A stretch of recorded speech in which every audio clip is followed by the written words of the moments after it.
करम सद तो मैं अपने पिताजी और माँ दोनों को लेके गया था, पत्नी भी गई थी, सब लोग गए थे उनका घर देखने के लिए। तो कोई मुझसे पूछता है कि सरदार पटेल को लेकर आपके मन में क्या भाव सबसे पहले आता है?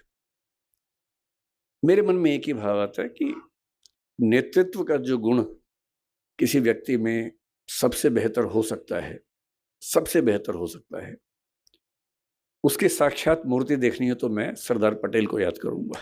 अगर मुझे किसी एक व्यक्ति का नाम बोलना हो, तो सरदार पटेल का नाम बोलना चाहूँगा। क्यों बोलना चाहूँगा? उसकी वजहें अलग हैं, शायद वो वजहें थोड़ी-सी इतिहास में आपको अलग लगें, पर मैं आपको 2-3 वजहें बता के बात समाप्त करूँगा। और क्योंकि मुरारी बापू हैं, राम कथा वो करते हैं, तो मैं बीच-बीच में भगवान राम का ज़िक्र भी लाऊँगा ताकि थोड़ा-सा पर्सपेक्टिव और सही तरीके से हम समझ सकें। भगवान राम के बहुत सारे रूप हैं। वाल्मीकि के रामायण में अलग रूप है, भवभूति के उत्तर रामचरित में अलग रूप है।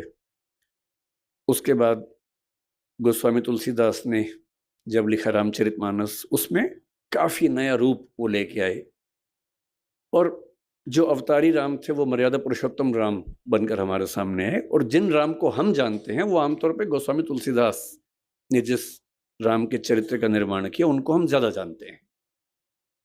मैं हिंदी साहित्य का विद्यार्थी भी हूँ, हिंदी साहित्य में उसके बाद भी चीज़ें होती रही हैं। 20वीं सदी की शुरुआत में महात्मा गांधी के समय में ही मैथिली शरण गुप्त ने साकेत लिखा, उसमें राम का नया रूप सामने रखा, जिसमें वो प्रश्न कर रहे हैं, राम तुम ईश्वर हो, मानव नहीं हो क्या? या राम तुम मानव हो, ईश्वर नहीं हो क्या? और वो कह रहे हैं कि हे राम, इस देश को मत भूलना, राम तुम्हें यह देश न भूले, धाम धरा धन जाए भले ही, यह अपना उद्देश्य न भूले। और भगवान राम राष्ट्रभक्त नायक के रूप में उभरते हैं साकेत नाम की रचना में 20वीं सदी की शुरुआत में। फिर 1936 में हिंदी के सबसे बड़े कवि निराला राम की शक्ति पूजा एक कविता लिखते हैं। वहां फिर राम का एक नया चेहरा सामने आता है, एक बहुत ही उदात्त स्वरूप, सबलाइम स्वरूप, गरिमा से भरा व्यक्तित्व। फिर आज़ादी मिलने के बाद नरेश मेहता ने एक और पुस्तक लिखी, संशय की एक रात। वो राम के एक और रूप को सामने लेके आता है, जिसमें राम को दुविधा है और एक बड़े व्यक्ति को दुविधा होनी चाहिए। उनको दुविधा ये है कि सीता की मुक्ति तो मेरी निजी लड़ाई है, मेरी पत्नी का अपहरण हुआ तो लड़ना मेरा धर्म बनता है, लेकिन उस लड़ाई में मैं इस पूरे समाज को, पूरी सेना को झोंक दूं, ये उचित है या अनुचित है? और रात भर वो इस दुविधा में रहते हैं और उसके बाद उनको इस प्रश्न का सही उत्तर मिलता है और उसी बिंदु पर संशय की एक रात पूरी कविता समाप्त होती है। तो मुझे जो पूरी भारतीय परंपरा में एक सबसे महान आदर्श नजर आता है अलग अलग रूपों में, वो भगवान राम का है। और मैं महसूस करता हूं कि जब हम पटेल को समझें और थोड़ा सा दोनों व्यक्तित्वों की तुलना करके समझें, तो बात और गहरे से हम महसूस कर सकते हैं कि पटेल का पटेलत्व राम के रामत्व के कितना नजदीक है, इन दोनों में कितनी गहरी समानताएं हैं।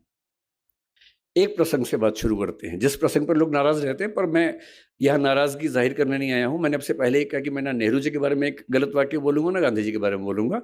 और पटेल जी को महान होने के लिए इसकी जरूरत नहीं कि हम किसी को नीचा करके दिखाएं, वो वैसे ही बहुत बड़े हैं, किसी को मैं छोटा क्यों करूं उसके लिए, है ना। भगवान राम का प्रसंग ये है कि वो भी युवा होने के कगार पर हैं और उनके पिता राजा दशरथ कह रहे हैं कि बेटा, मेरी इच्छा है कि अब तुम राजा बनो। राम खुद नहीं कह रहे हैं, दशरथ कह रहे हैं। राम तो यहां तक कह रहे हैं कि पिताजी, ये उचित बात नहीं है, हम 4 भाई हैं, कहने कहने का उम्र का अंतर है, एक ही दिन तो पैदा हुए थे, आधे 1 घंटे के अंतर को